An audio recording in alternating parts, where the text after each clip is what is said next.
నిర్గమకాండము 2వ అధ్యాయము. లేవి వంశస్థుడొకడు వెళ్లి లేవి కుమార్తెను వివాహం చేసుకొనెను. ఆ స్త్రీ గర్భవతి అయి కుమారుని కని వాడు సుందరుడై యుండుట చూచి 3 నెలలు వానిని దాచెను. తరువాత ఆమె వాని దాచలేక వాని కొరకు ఒక జమ్ము పెట్టె తీసుకొని దానికి జిగట మన్నును కీలును పూసి అందులో ఆ పిల్లవానిని పెట్టి ఏటి ఒడ్డున జమ్ములో దాన్ని ఉంచగా వానికేమి సంభవించునో తెలుసుకొనుటకు వాని అక్క దూరముగా నిలిచియుండెను. ఫరో కుమార్తె స్నానము చేయుటకు ఏటికి వచ్చెను.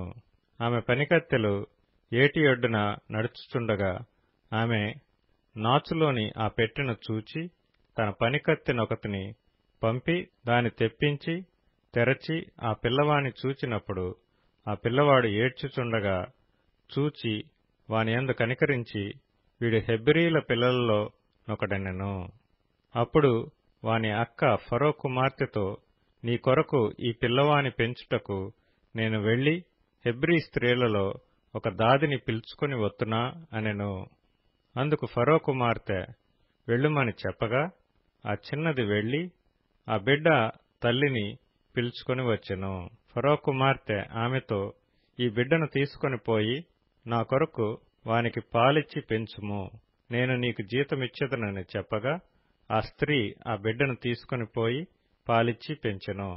ఆ బిడ్డ పెద్దవాడైన తరువాత ఆమె ఫరో కుమార్తె యొద్దకు అతని తీసుకొని వచ్చెను. అతడు ఆమెకు కుమారుడాయెను. ఆమె నీటిలో నుండి ఇతని తీసితినని చెప్పి అతనికి మోషే అని పేరు పెట్టెను. ఆ దినములలో మోషే పెద్దవాడై తన జనుల యొద్దకు పోయి వారి భారములను చూచెను. అప్పుడు అతడు తన జనులలో ఒక హెబ్రీయుని ఒక ఐగుప్తీయుడు కొట్టగా చూచెను. అతడు ఇటు అటు తిరిగి చూచి ఎవడనూ లేకపోగా ఆ ఐగుప్తీయుని చంపి ఇసుకలో వాని కప్పిపెట్టెను. మరునాడు అతడు బయట నడిచి వెళ్ళుచుండగా హెబ్రీయులైన మనుషులిద్దరూ పోట్లాడుచుండిరి. అప్పుడతడు అన్యాయం చేసిన వాని చూచి, నీవేళ నీ పొరుగువాని కొట్టుచున్నావని అడుగగా అతడు, మా మీద నిన్ను అధికారినిగాను తీర్పరినిగాను నియమించిన వాడెవడు? నీవు ఆ ఐగుప్తీయుని చంపినట్లు నన్నును చంపవలనని అనుకొనుచున్నావా అనెను. అందుకు మోషే నిశ్చయముగా ఈ సంగతి బయలుపడిననుకొని భయపడెను.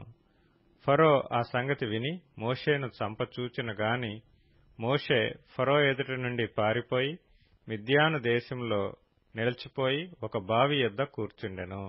మిద్యాను యాజకునికి 7 కుమార్తెలుండిరి. వారు వచ్చి తమ తండ్రి మందకు పెట్టుటకు నీళ్లు చేది తొట్లను నింపుచుండగా మంద కాపరులు వచ్చి వారిని తోలివేసిరి. అప్పుడు మోషే లేచి వారికి సహాయం చేసి మందకు నీళ్లు పెట్టెను. వారు తమ తండ్రి అయిన రగూయేలు నొద్దకు వచ్చినప్పుడు అతడు, నేడు మీరింత త్వరగా ఎట్లు వచ్చితిరనెను. అందుకు వారు, ఐగుప్తీయుడొకడు మంద కాపరుల చేతిలో నుండి మమ్మును తప్పించి వడిగా నీళ్లు చేది మన మందకు పెట్టెననగా అతడు తన కుమార్తెలతో, అతడెక్కడా? ఆ మనిషిని ఏల విడిచి వచ్చితిరి? భోజనమునకు అతన్ని పిలుచుకొని రండనెను. మోషే ఆ మనుష్యునితో నివసించుటకు సమ్మతించెను. అతడు తన కుమార్తె అయిన సిప్పోరాను మోషేకిచ్చెను. ఆమె ఒక కుమారుని కన్నినప్పుడు మోషే, నేను అన్యదేశంలో పరదేశినై ఇంటిననుకొని వానికి గెర్షోము అని పేరు పెట్టెను. అలాగున అనేక దినములు జరిగిన మీదట ఐగుప్తు రాజు చనిపోయెను.